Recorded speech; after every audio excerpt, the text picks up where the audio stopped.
Hello? Hello? Is this thing on? Hello? Hello? Are we recording? Is this happening already? Hello? Hey everyone. Welcome to the weirdest episode of Teach Better Today that will exist because Katie Miglin is back in the house. I can't believe it. I don't even know how to handle myself. We have the wackiest episode coming. I cannot wait to put Katie on this spot. Oh boy. This should just be an episode that all of you should either just click pass on, just go to the next episode that you subscribe to, shout outs to all those podcasts. Or if you've been in our community a while, you may really enjoy this. We'll see.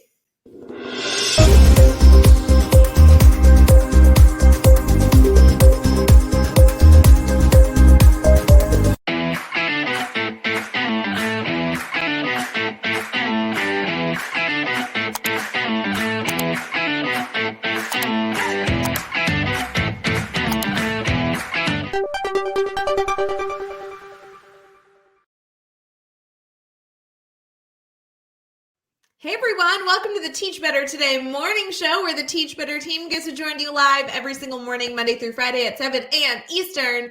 Katie Miglin is in the house. Katie, do you know what's even happening right now? No, I don't. I just stumbled into this stream and you're here. So I think I'm in the right spot. I don't know. I'm wearing green. You have been gone for 3 months. People won't even remember you. Hello, everyone. I'm Katie Miglin. This show has gone downhill for months since you've been gone. Oh boy. Yeah, and I just want you to know that I don't think this episode is going to be any better. Oh, well, here's the thing. We just really need to set the bar low for my return, and then we can only go up from here. Friends, I promise you, we have done a good job setting the bar low as we continue forward. Katie Miglin is officially off maternity leave. If I literally can't believe it. Did you really have a baby? Because we had a rumor going that it was fake. I did have a baby. I can actually hear said baby right now crying. So apologize if you can hear her. Yeah, she's here. She's in the flesh. I'm a little upset that she isn't my guest on the show today. I thought about it, but I think that maybe is a little too early. I'm thinking 6 months is a good time for her to show up and make an appearance, give her 2 cents about all the things. Well, she'll be running this team in no time, so I have no concern about that. That's true. I mean, she has heard all of your voices for a long time. Yeah. Aw, baby Hazel. Okay, so all joking aside, congrats on the gorgeous, smart, successful, amazing little one that you welcomed. We love Hazel Louise. How is it maybe being back a little? I mean, it's been, how long have we been on here? For 3 minutes, so it hasn't been very long, but I am actually super excited. I'm excited just to be back around adults, and even if it is in a virtual setting, I'm excited to go back into the schools, work with teachers. It's kind of FOMO-ish when you're detached from it for 3 months. Don't get me wrong, I loved every minute of being home, but it is you guys are my family. So I'm excited to kind of jump back into it. And I'm also kind of terrified and nervous to, see what's been happening. You and Jeff were loose cannons there for a while. Yeah. For those of you who may not have followed all of Katie Miglin's journey on the Teach Better team, she has had probably, and I say this knowing that everybody has a story similar who's on the team, Katie might have the weirdest evolution that has existed on the Teach Better team. For example, she originally got this job, which was a part-time position, by me standing in the hallway yelling at her because we were working together at a time in a school saying, hey, you like parties. Can you take on this job that I have in the Teach Better team? And she yelled back, sure, why not? That's pretty accurate. It was hey, we like to do this 12-hour thing. Can you just plan that? That's I think initially what I was asked to do. Yeah, that was it. We needed somebody whose sole position was organizing 12-hour, because for those of you who obviously know that 12-hour date's officially out. So that's great. And I can actually sneakily announce that the 12-hour live schedule is announced on Monday for those of you who are still with it. If you're waiting for that. So that will literally be an hour by hour schedule. But because it's a 12-hour live event with giveaways and guests galore, we're like, we need someone to just like organize this for us. And so we brought in you. Yeah. Yeah. So now I do a lot of other things. Yeah, it's developed from there, right? So it moved from there to then you moved into a role where you plan the Teach Better conference, still like part-time planning the Teach Better conference. Yeah. Then you came full-time and you're doing training and planning the conference. And then, friends, here's the genius idea the pregnant lady had. While pregnant, she decides, hey, I'm going to like take over 14 other jobs on the team. And I'm going to get to the perfect spot where I've organized all these roles perfectly. And then I'm going on maternity leave for 3 months. Accurate. That's pretty accurate. Yeah. That's So a good summary.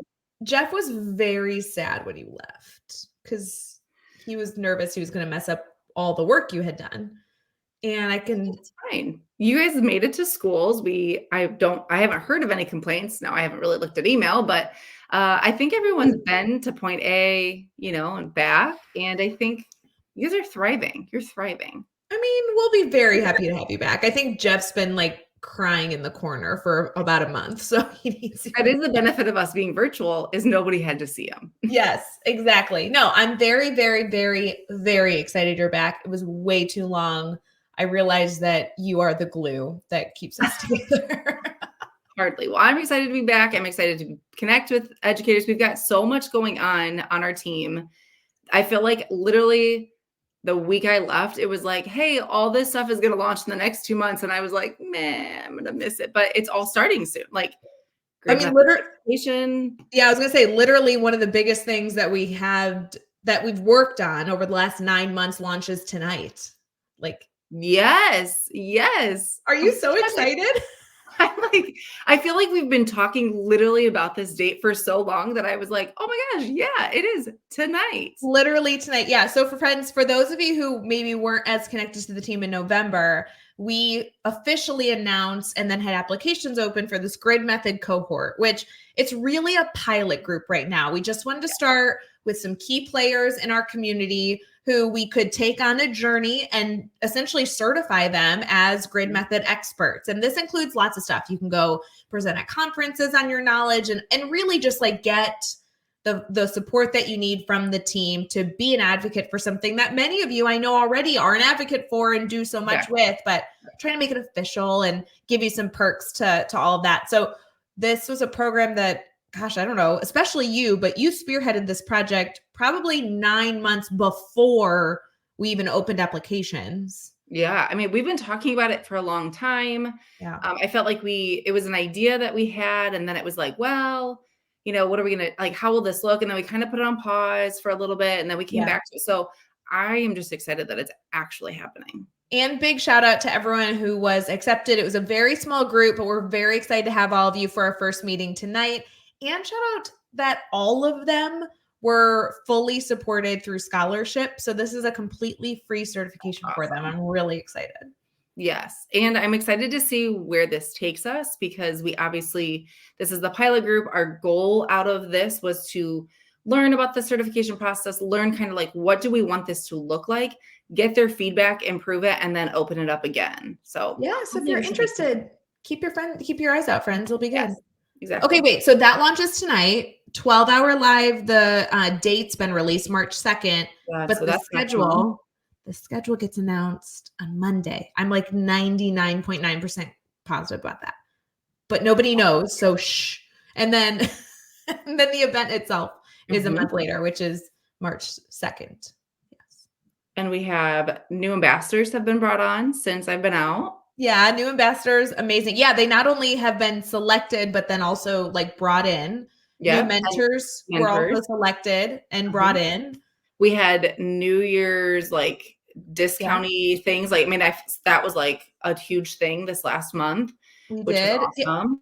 Yeah, like you missed all the important things. What's going on with you? I just sat around and ate bonbons. I mean, thank God you came to our virtual holiday party for our internal team because that was just such a fun experience.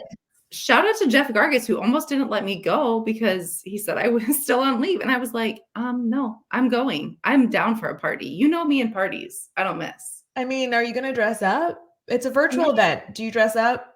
I might. You never know. Yeah. Anyway, so friends, we have a little activity that we're going to do, and I'm going to explain it to Katie. But before we do, I do want to see anything in the comments. If you have any questions for Katie, we are going to be monitoring those comments, answering those questions. Katie, I have a little activity I would like to do if you're up for it.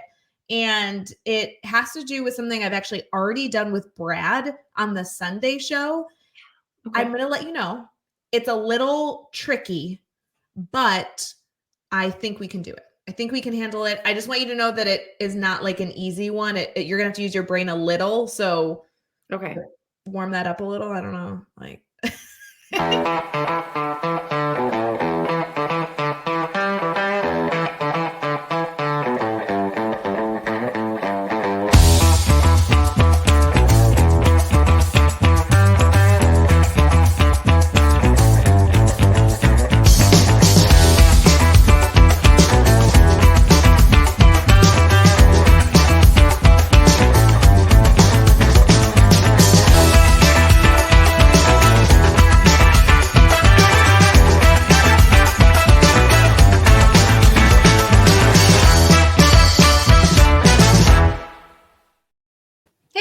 Thank you for sticking with us here on the Teach Better Today morning show. My name is Ray Hewart. Katie Miglin is back after 100 months away, and now she is here. We're in our Team Talk section, which many of you know this is a time that we like to give you something to think about as you head into your day. Katie, this will be an interesting one. So I have gathered 40 different statements, and all these statements are statements that teachers believe may be true about their role. Okay. Most of them are like common misconceptions, or not feeling valued, not feeling respected. We'll get into them. Okay. Here's what we need to do. When I did this with Brad, we actually rated these because we did a list of 40 educational things that you should keep in mind, like what's most important and what's not as important.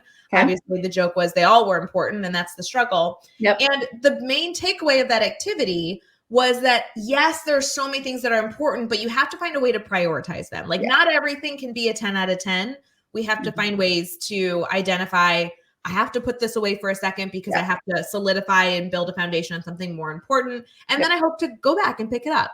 So for those of you who missed that Sunday episode, I encourage you to go check that out.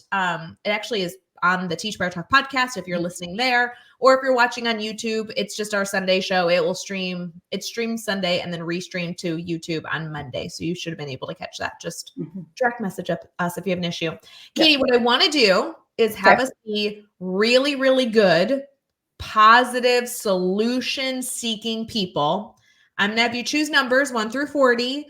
And we're just going to talk about that. If this is your feeling, what's a step you can take today to be a part of fixing that feeling, right? Stepping in the right direction. Not all of us can fix the things in our lives, but we can be part of a solution to maybe change that inner feeling. So are you ready to maybe try this out? I'm so excited. This is such a fun one. I thought you'd be good with this. It kind of has like a teachers deserve it vibe where it's like, teachers deserve respect, but then here are strategies to go get it. That's kind of what I'm aiming for. I love it. Let's do it. So you need to pick a number 1 through 40. 8. Ooh, good. Starting out with 8. Here we go.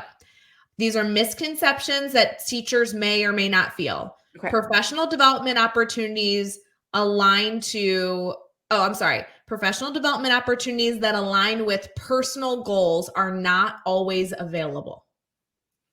So the statement again, that a teacher someone could feel that their professional development opportunities that they're being offered are not aligned to their personal goals. Okay, I feel like I'm speed dating these answers. I don't know why I feel like I have to say them fast, but I would say my initial thought is there's always room for growth, even if it isn't necessarily a direct goal. So even if it's not this is a specific thing I'm working on. Okay, so you sit through the PD, you might actually gain something from it that you weren't expecting. Ooh, I like that perspective. I was going to go a completely different way, but I like that. To summarize, what you're saying is, hey, any professional development is something that you can take something away from. So even if it's not what you were hoping to learn, try and be a learner anyway, right? Right, because we aren't, none of us are perfect. Well, I mean, you You are. are. You are, but it's fine. But I mean, you're like, there's always room for something, even something super small that you know, when you sit in those PDs and you're like, oh, wait, I could fix that. So I say, just go in with an open mind. You never know what you're going to get out of it. Even if it's just listening to a speaker, even if you don't agree with what they're talking about, Yeah. take away something of like how they present or how they instruct or like a tech tool they use, right? Like there's got to be something, some Exactly.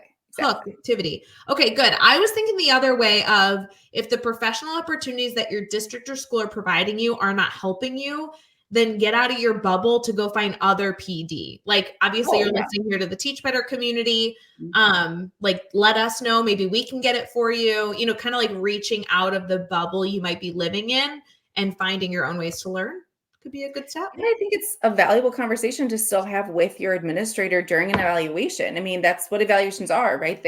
You bring up goals. So when you're talking, you that's a perfect opportunity to say, here are some things I'm working towards. Is there professional development coming that will help?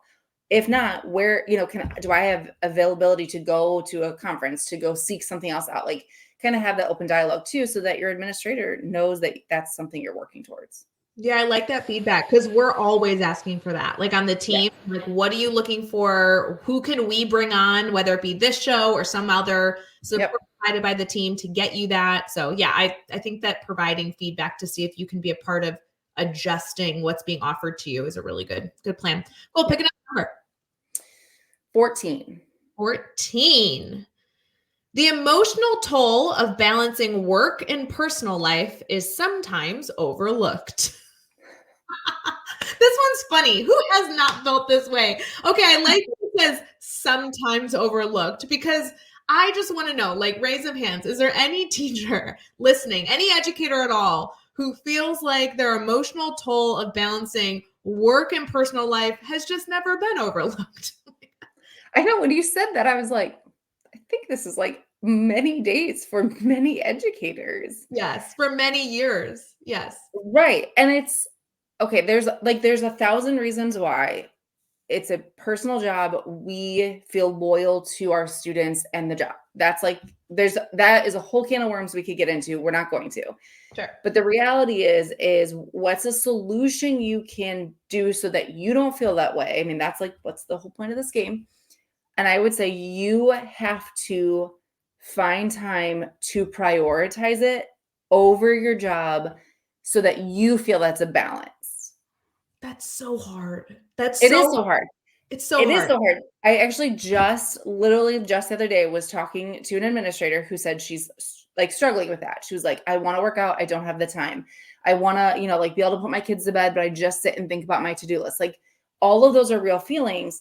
So then pick something small. And I felt like I was doing this kind of the last like couple years, especially after like all that time home with COVID. This last couple years I was in the classroom. I was like, I really liked that I prioritized my family these last few years. What can I take away that is manageable where I also don't feel like I'm letting my job down? Because that was always a balance for me.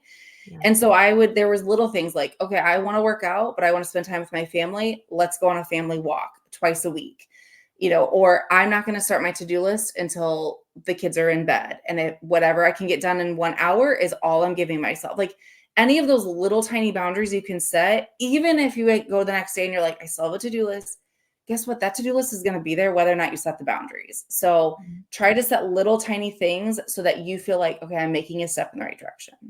Yeah, I like that your focus is what we can do to set our own boundaries. Because when I'm reading this, when you say that your work-life balance is overlooked, I took it as overlooked by others. And my answer is you can't let other people dictate what your values are. Exactly. And like, I like that yours like, yeah, so if this is a value, how can we move it? This is an evolution like process. Like no one ever has this perfected. No. I feel like we're constantly kind of in this ebb and flow of finding that right balance, but really, And really everyone's balance looks different. And I think that sometimes is hard for educators to acknowledge. And I know I struggled for so many years where I never acknowledged like my plate looks different than someone else's plate. And so I would say, well, I just spent 4 hours working on this big interdisciplinary activity that that all of our students were going to use. And you went to your kid's soccer game and went out to dinner last night. Like, and I would get so mad. And I'm like, who am I mad at? I'm mad at myself because I didn't do the right balance. So it's like, you have to acknowledge, like, some people's plates are different sizes, and that's fine. All you can control is what you do and the choices you make. So good. Let's do at least one more. Give me another number. You said 1 through 40. Let's do like 29. 29. The importance of teacher collaboration in addressing systemic issues can be undervalued. Okay. I was getting ready to go, I agree, but I realized that wasn't the point. No. Yes. We probably agree with a lot of these. It's a list of 40 things the most common educators feel. Here's what I like about this one. The opportunity for educators to collaborate, in my opinion, will never hit enough. Like, there has never been a time where I've been in a room with mentors and colleagues I really value, and like, we have enough time to collaborate. Like, still. And even if they're educators that you butt heads with, collaborating is even more so. You need that collaboration. Yes, so 100%. When you look at the importance of teacher collaboration in addressing issues not being undervalued or being undervalued, I think this comes down to almost emphasizing the value you each can bring in those circumstances and making like sure that in those moments. Yeah. Add to that. Tell me about that. Well, I think too, like, when we think undervalued, is it that it's actually undervalued, or that it's not prioritized as high as we want it to be? Because I don't think if you went to any person who, oversees those moments of collaboration, would say that it's not needed. It's, that's not a thing. It's just, when you look at the list of things that need to be covered in those hour collaborative spaces, it's like, where's the priority at? That's it. And there are half an hour circumstances where you're in between two classes, you're emotionally exhausted, you also haven't eaten lunch, and you have 12 other things that need to happen before the 45 mark. Like that, I think you're so right that maybe I'm disagreeing with the statement a little bit, but to your point, it's not about undervaluing them. It's about really trying to be as successful in them as possible, but there's so many distractions. Because if you think you've got, even on a good day, let's say you have an institute day and they give you free reign, you've got 3 hours to collaborate. Okay, well, what are things that are going to happen tomorrow or that week or, this month that all have to be done ahead of time? When you're looking at a systematic change, that's big. That's a big discussion that in your moment, you might be thinking, I've got to cover all these things that are happening sooner, and I can't necessarily get to that. So I think it's just, we have to understand that we have to build the time in ourselves to say, what are some little ways that we can keep addressing that bigger issue with the time we have? Yeah, almost like setting clear expectations and making it an intentional use of time. Because sometimes sometimes a 45-minute meeting, the issue is the timing. If you had 10 minutes, you would have made a better decision. Right. Or thinking, what are the things that we are discussing that actually address those bigger issues? Like, is there something we're addressing that's in the here and now that are eventually like laying foundation for bigger issue, the bigger picture? Yeah. It would be interesting. I'm going to share this list of 40 friends. If you're interested, you can take these and have these kind of conversations with your colleagues. We've noted this might be valuable in your leadership teams. So I'll definitely share these out. But Kate, do you want to choose one more number, 1 through 40? Let's do 22. 22. Teachers may feel undervalued when their efforts to build positive relationships with parents go unnoticed. I couldn't even read it with a straight face. I couldn't literally, hold on, one more time. I'm going to do it really serious. Let's do it. I can't. Okay, that was great. Teachers may feel undervalued when their efforts to build a positive relationship with parents go unnoticed. Why are you taking the time to build the relationships? That's what you have to go back to the root. Are you doing it so that you can get acknowledgement, so that you can look like a good educator? Or are you building a relationship so that you can have the strong relationship with your families, thus impacting your students' education better. So I feel like, yeah, we all want the gold star. We all want the acknowledgement. Like that feels good, right? That feels good in all things. But what was the purpose and what was your real motive behind doing the things to reach out to your parents? Because if your motive is only to get acknowledged, then I feel like you've got to reevaluate your motives with it. Well, because you're putting somebody else's opinion as the way that you're going to get confirmation you did a good job, right? Right. Like You're valuing their opinion more than you're valuing the actual thing you're doing, their relationship building. I also think this could be an opportunity, depending on the parent, to communicate what you have tried and that you're disappointed it hasn't built the foundation you hope it would, and ask how to do it better. I think that that's not appropriate for all parents, depending on the topic. They may not be as open-minded, but the reality is like, I think teachers forget parents are human. And I know and have seen parents forget that teachers are human. And so there's an element here of like there's got to be more of a collaboration, not necessarily like I'm doing something so we have a strong relationship. It's I'm just trying to help, and I'm trying to, we're trying to get on the same page. And so kind of going back to that, I think is a good idea. And also asking, like, what do they want? Like, what are they looking for? Because maybe they came in with different expectations than you. And that's why it hasn't like totally worked yet. It's so interesting. Katie knows this, but parents in my mind are like, I like literally have a feeling deep in my stomach, even discussing like parents, because that's where my nerves come from with my, like, I feel like I got better over the years, but parents, anything with parents would be my key stressor for being an educator, and always wanting them to give me the affirmation that I was doing a good job for their child, and the stress that brings when that's not received. So if any of you want to, gripe about some of the stressors that you have, feel free to reach out to us. We'd be good advocates. But also I think reminding ourselves, sometimes we have to like look, and I feel like I struggle with this, but sometimes I'm like, I want the affirmation. I want them to acknowledge it. But how often do I go to my child's teachers and say, you're doing a good job?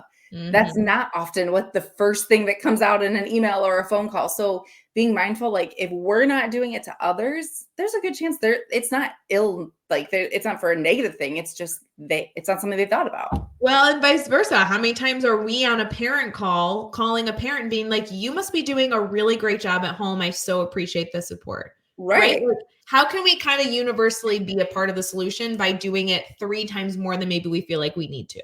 Exactly. Right. Because oftentimes it's not for a negative. It's just they didn't think about it. Like they just, it's assumed, some of those sentences are just assumed, when in reality, it's sometimes nice to hear. So good stuff. Well, we'll share out the list of 40. Again, anytime we do this on the show, and I know we've I think we're trying to do it a little bit more often to give us some food for thought, but these are fun lists to be able to build activities off of, to build stronger relationships with your colleagues and your leadership team. So let us know if we can do anything to help all of you. Katie, thanks for coming back on the show. We miss you. Yeah, thank you so much, guys. Have a good day. Have you back. We'll be good. All right, friends, if you need anything, please let us know. Happy February 1st. Katie Miglin is back. Therefore, I will not be working for the rest of the day. We'll see you guys later. Hey, Teach Better community. Thank you so much for joining the Teach Better Today morning show every single weekday at 7 a.m. Eastern. We have so many resources for you outside of this live stream at teachbetter.com, including blogs, podcasts, and professional development that will bring our team to your school. Wherever you are listening from this morning, please make sure you are sharing and celebrating the incredible educators in this world. And hey, if you are listening over on a podcast to Teach Better Talk, we would love a 5-star review. The comments are always so entertaining. We'll see you tomorrow.